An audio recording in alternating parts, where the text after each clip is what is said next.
بسم اللہ الرحمن الرحیم۔ میری شادی طے پا چکی تھی۔ بڑی مشکل سے اماں کی ناک کے نیچے کوئی رشتہ آیا تھا۔ پہلے تو جو بھی لڑکی مجھے اچھی لگتی اس کے گھر والے جہیز اچھا نہیں دیتے، جس کی وجہ سے انکار ہو جاتا تھا۔ اب اماں کو جو لڑکی اچھی لگی تھی وہ تھی تو متوسط طبقہ کی ہی، مگر جہیز ہمیں گاڑیاں بھر بھر کر ملا تھا۔ لڑکی عام صورت سی تھی، مگر اس لڑکی کے والدین مجھے گاڑی بھی لے کر دے رہے تھے، تو انکار کون گدھا کرتا۔ خیر، میں دولہا بنا بیٹھا تھا، ساتھ دلہن بھی اچھی ہی لگ رہی تھی۔ میں نے دل میں شکر کیا کہ شکر ہے دلہن کا کچھ تو روپ نکلا، نہیں تو میرے باس کے سامنے میری کتنی سبکی ہوتی۔ میں ایک بہت اچھی فرم میں کام کرتا تھا، جلال اینڈ سنس کا دور دور تک ڈنکا بجتا تھا۔ میں بھی اچھا خاصا کما لیتا تھا۔ وہ اپنے امپلائیز کو تنخواہ ہی اتنی دلکش دیتے تھے۔ میں نے اپنے باس اور ان کی فیملی کو مدعو کیا تھا، اس لیے میرے پاس جلال احمد اور ان کے 2 بچے آئے تھے۔ بیوی تو حیات نہ تھی۔ میں باس سے ملنے سٹیج سے اتر آیا تھا۔ باس اور ان کے بیٹے سے بغل گیر ہوا، جبکہ ان کی بیٹی ماہا نے میرا ہاتھ تھام کر مجھے مبارکباد دی تھی۔ آہ، کیا چھا جانے والی شخصیت تھی ماہا کی۔ میں تو دیکھتا ہی رہ گیا۔ وہ بھی بڑی بے باکی سے مجھے تاک رہی تھی۔ میں ان سے مل کر واپس سٹیج پر جا بیٹھا تھا۔ میری ساری توجہ کا مرکز ماہا ہی تھی۔ وہ بھی مسکرا مسکرا کر مجھے دیکھتی رہی۔ اس ساری محفل میں مجھے ماہا کے سوا کوئی نظر ہی نہیں آیا تھا۔ ہم نے آنکھوں ہی آنکھوں میں بہت سے فاصلے سمیٹ لیے تھے۔ تقریب ختم ہوئی، میں اسٹیج سے نیچے اترا تو ماہا میرا ہاتھ تھام کر مجھے ایک کونے میں لے گئی۔ اس نے بنا کوئی لگی لپٹی کرنے کے صاف صاف کہہ دیا کہ کبیر، میں تم سے شادی کرنا چاہتی ہوں، آج اور ابھی، مگر میری ایک شرط ہے اس شادی کے لیے۔ اس شادی کے لیے تمہیں اسی لمحے اپنی بیوی کو طلاق دینا ہوگی۔ فیصلہ سوچ سمجھ کر کرنا۔ وہ اتنا کہہ کر میرا ہاتھ چھوڑ کر چلی گئی۔ میں شدید شش و پنج میں مبتلا تھا۔ میں چپ چاپ اپنے بیڈ روم کی طرف بڑھ گیا، جہاں سجی سنوری سی سمینہ بیٹھی تھی۔ وہ مجھ سے شرما کر نظریں نیچے کیے بیٹھی تھی، جبکہ میں تو اس الجھن میں تھا کہ کس کے حق میں فیصلہ کروں۔ میں نے ترازو میں سمینہ کے والدین کا دیا ہوا چند لاکھ کا جہیز رکھا تو دوسرے پلڑے میں ماہا کی کروڑوں کی جائیداد۔ فیصلہ صاف تھا، ماہا کا پلڑا بھاری نکلا۔ اب میں یہ سوچ رہا تھا کہ سمینہ سے کیسے جان چھڑاؤں کہ سانپ بھی مر جائے اور لاٹھی بھی نہ ٹوٹے۔ میں بڑے غور سے سمینہ کے سراپے کا جائزہ لے رہا تھا، جبکہ وہ میری نظروں کو خود پر پا کر مزید سمٹتی ہی جا رہی تھی۔ کافی دیر میں اس کا جائزہ لیتا رہا۔ آخر کار میری نظر اس کے بدنما پاؤں پر پڑی۔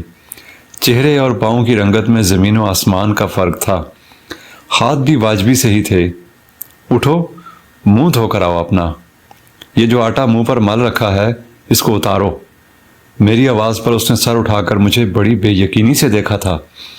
آنکھوں میں گلا تھا، شکوہ بھی تھا، مگر میں نے نظر انداز کر دیا۔ سمجھ نہیں آئی تمہیں؟ جلدی کرو۔ وہ بیچاری بڑی مشکل سے اٹھ کر واش روم گئی تھی۔ اس نے وہاں اچھی خاصی دیر لگائی تھی۔ جب وہ آئی تو اس کی آنکھیں سرخ انگارہ بنی ہوئی تھی۔ وہ اپنی ہتک پر رو کر آئی تھی۔ میں نے پھر بھی کسی قسم کی کوئی رعایت نہیں برتی تھی۔ میں نے اسے ہاتھ سے پکڑا اور کھینچتا ہوا باہر لے گیا۔ باہر اب بھی مہمان موجود تھے۔ دیکھو دیکھو لوگو، میرے ساتھ کتنا بڑا دھوکہ ہو گیا ہے۔ اتنی پیاری دلہن دکھا کر مجھے یہ سڑا ہوا بینگن دے ڈالا۔ میں اس کو کسی طور قبول نہیں کروں گا۔ میری باتیں سن کر میری اماں گھبرائی ہوئی میرے پاس آئی تھی۔ یہ کیا ڈرامہ لگا رکھا ہے؟ میں نے اماں کے کان میں کہہ دیا کہ باس کی کروڑوں کی جائیداد اور اس کی بیٹی۔ اماں مسکرا دیں اور بولی، کرتے رہو یہ ڈرامہ۔ میں نے ایک بھی لمحے کی تاخیر کیے بنا سمینہ کو طلاق دے دی۔ طلاق کا لفظ سنتے ہی وہ بے ہوش ہو گئی تھی۔ آس پاس کے لوگوں نے آگے بڑھ کر اس پر پانی وغیرہ چھڑکا۔ تبھی ماہا آگے بڑھی اور بولی کہ میں تم سے شادی کروں گی کبیر۔ سب لوگوں کو سانپ سونگھ گیا تھا۔ آخر یہ ہو کیا رہا تھا؟ باس آگے بڑھے اور بولے کہ ماہا گھر چلو، ایسا ہرگز نہیں ہو سکتا۔ لیکن اس نے قدرے بدتمیزی سے اپنے باپ کا ہاتھ جھٹک دیا اور بولی، میرے معاملات میں دخل اندازی مت کریں۔ میں نے اس شام باس کی آنکھوں میں اتر جانے والی بے بسی کو بڑے غور سے دیکھا تھا۔ ان کی آنکھیں بھی نم ہو چکی تھی، مگر وہ چاہ کر بھی کچھ نہ کر پا رہے تھے۔ ماہا کا بھائی علی باپ کو دلاسا دے رہا تھا۔ میرے باس نے پتہ نہیں بیٹے کے کان میں کیا پڑھ کر پھونکا تھا۔ وہ آگے بڑھا اور بولا، چونکہ سمینہ کی رخصتی نہیں ہوئی تھی اس لیے اس پر عدت عائد نہیں ہوتی۔ اگر سمینہ اور اس کے والدین کو اعتراض نہ ہو تو میں سمینہ کو وہ عزت دینا چاہتا ہوں جو کبیر نہ دے پایا۔ میرا جی چاہا میں علی کے منہ پر گھونسے برسا دوں۔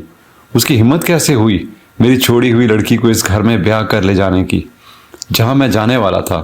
سمینہ کے والدین کو یہ موقع غنیمت سے کم نہیں لگا۔ انہوں نے جھٹ سے ہاں کر دی۔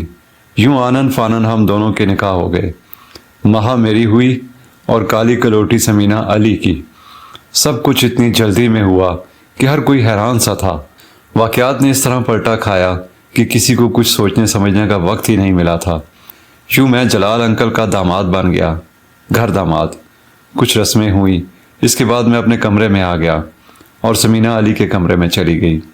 مجھے نہیں معلوم علی نے اس رات سمینہ کو قبول بھی کیا تھا یا نہیں، بس مجھے اتنا معلوم تھا کہ ایک ہی ملاقات میں ماہا میری دیوانی ہو گئی تھی۔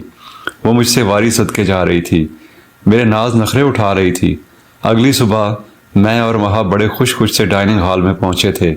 ہم دونوں خوشی سے چہچہا رہے تھے، جبکہ علی اور سمینہ بجھے سے خاموش سے تھے۔ مجھے بہت ہنسی آئی تھی، آئی بڑی میرا مقابلہ کرنے والی۔ پہلے نصیب تو مجھ جیسے لاتی وہ۔ مجھے جلال انکل سے توقع تھی کہ وہ مجھ سے کلام نہیں کریں گے، مگر وہ میرے ساتھ بڑے نارمل انداز میں گفتگو کر رہے تھے، جیسے کل کچھ ہوا ہی نہیں۔ ان کی حالت دیکھ کر میں صاف سمجھ گیا تھا کہ وہ اپنی ہر دھرم بیٹی کے ہاتھ کی کھٹ پتلی بنے ہیں، اور مزے کی بات یہ کہ ان کی بیٹی میری اسیر تھی۔ اب وہ وقت دور نہیں تھا جب میرے بھی شیئرز اس عظیم بزنس میں ہونے والے تھے۔ شادی کے 2 ہفتوں کے بعد میں نے آفس جوائن کر لیا تھا، جبکہ علی تو ولیمے کے بعد سے جا رہا تھا۔ سمینہ ہر لمحہ اداس رہتی، پتہ نہیں کیوں، مگر اس کی اداسی مجھے بڑا لطف دیتی تھی۔ میں نے نوٹ کیا تھا کہ ماہا مجھے سمینہ کے سامنے زیادہ عزت دیتی ہے۔ میرے لیے یہ بھی فخر کی بات تھی۔ میں نت نئے کپڑے خرید رہا تھا، سیر و تفریح کے لیے کبھی کہیں جا رہا تھا تو کبھی کہیں۔ میری شخصیت تو پہلے بھی جاذب نظر تھی، مگر اب تو دولت کی ریل پیل نے مجھے مزید نکھار دیا تھا۔ لوگ اب مجھے عزت کی نگاہ سے دیکھتے تھے۔ آخر میں جلال انکل کا داماد جو تھا۔ اس دن سے پہلے دن بڑی خوبصورتی سے گزر رہے تھے۔ مجھے نہیں معلوم تھا وہ منحوس دن میری بساط ہی پلٹ دے گا۔ تو ہوا کچھ یوں کہ ایک دن میں نے سمینہ کو بڑا اداس سا پایا، جیسے کہ وہ اکثر ہوا کرتی تھی، مگر جیسے ہی علی گھر داخل ہوا وہ کھلکھلا سی اٹھی۔ علی بھی اس سے بڑی گرم جوشی سے ملا تھا۔ پھر وہ دونوں اپنے کمرے میں چلے گئے۔ میں سوچتا ہی رہ گیا کہ ان کی آپس میں کیسے بن گئی۔ سمینہ کیسے خوش نظر آ سکتی ہے؟ خوش ہونے کا تو صرف مجھے ہی حق ہے۔ مجھے نہ جانے کیوں سمینہ سے جلن سی ہوئی تھی۔ رات گئے جب وہ کمرے سے نکلی تو سیدھی کچن میں گھس گئی۔ میں بھی سب سے نظر بچا کر کچن میں گھس گیا تھا۔ سمینہ، کیا مل گیا تمہیں علی کے ساتھ شادی کر کے؟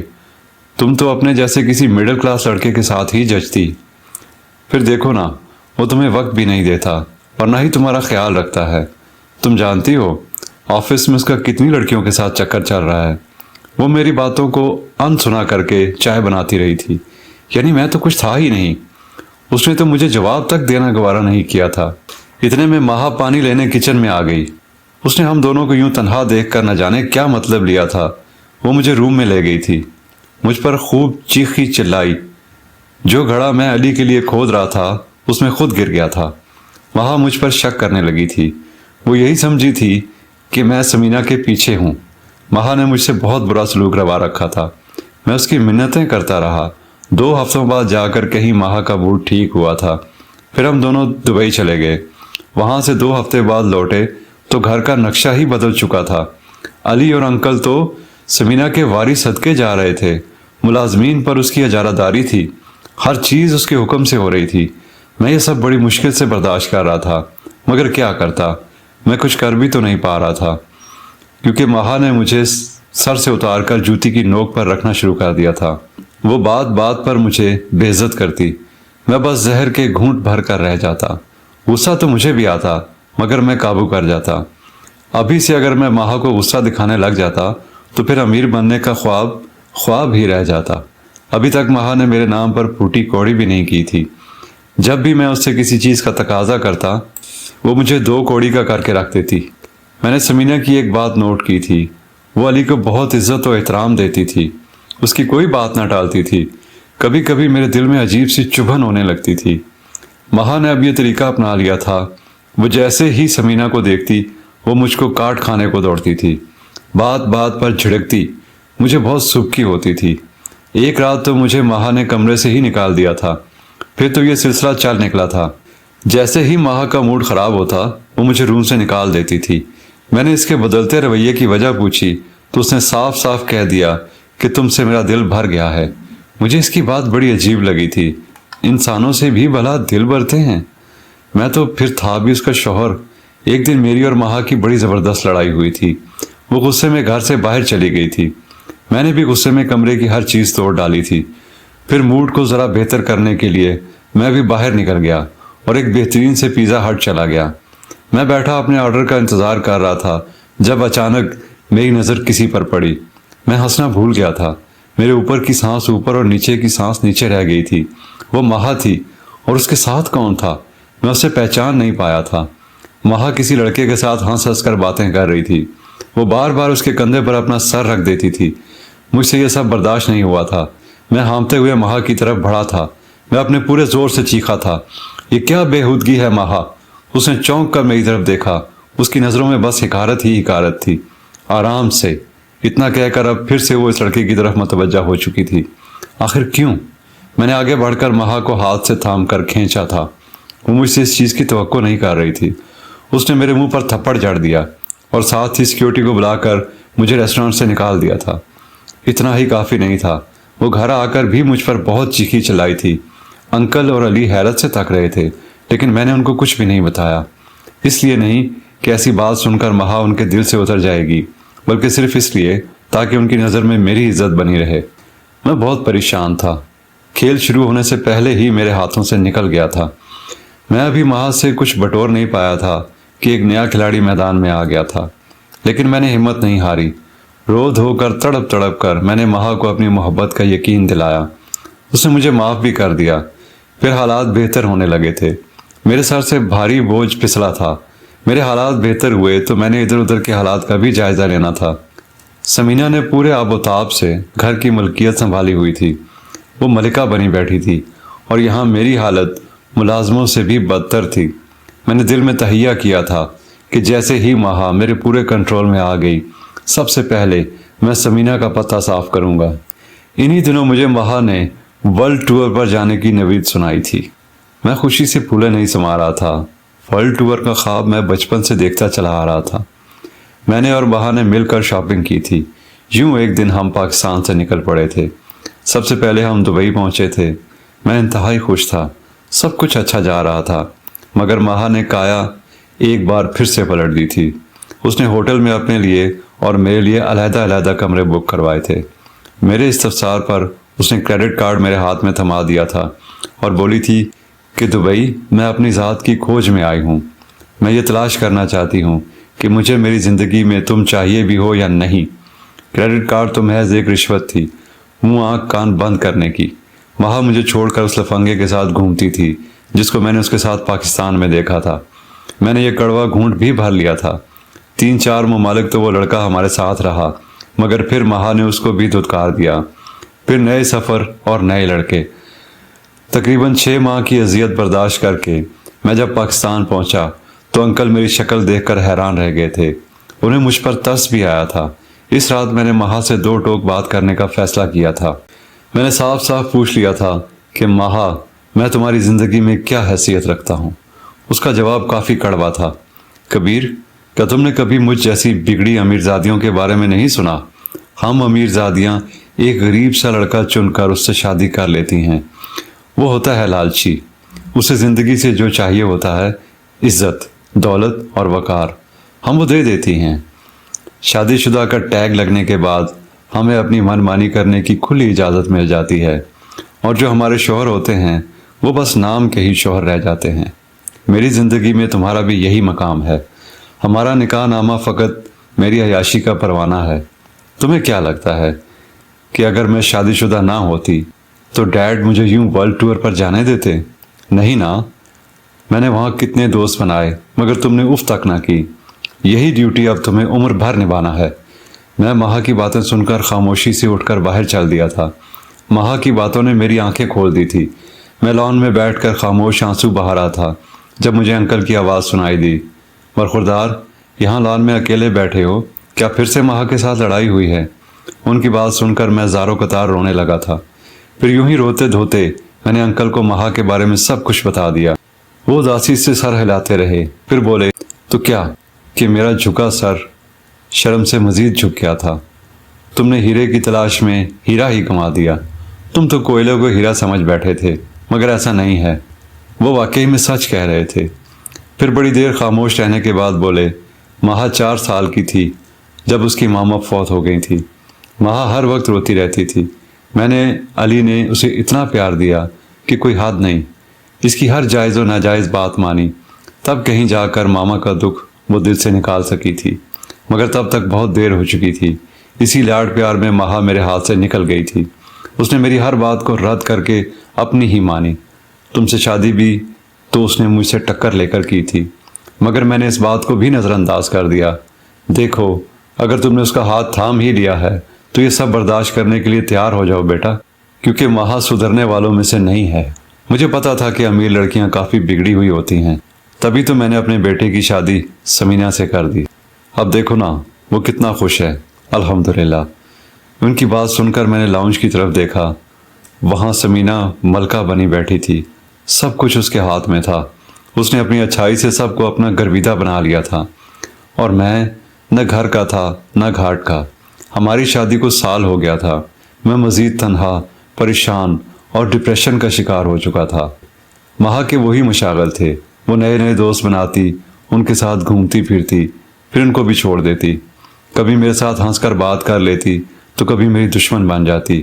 میں نے ایک فیصلہ کر لیا تھا۔ مجھے لگا تھا مہا میرا فیصلہ سن کر بہت خوش ہوگی، مگر وہ تو پریشان سی ہو گئی۔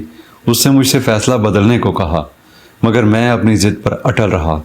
میں نے اسے صاف صاف کہہ دیا تھا کہ میں تمہیں طلاق دے کر یہاں سے چلا جاؤں گا۔ مہا بولی، تمہیں کیا پریشانی ہے اس گھر میں؟ دولت، نوکر چاکر سبھی تو ہیں۔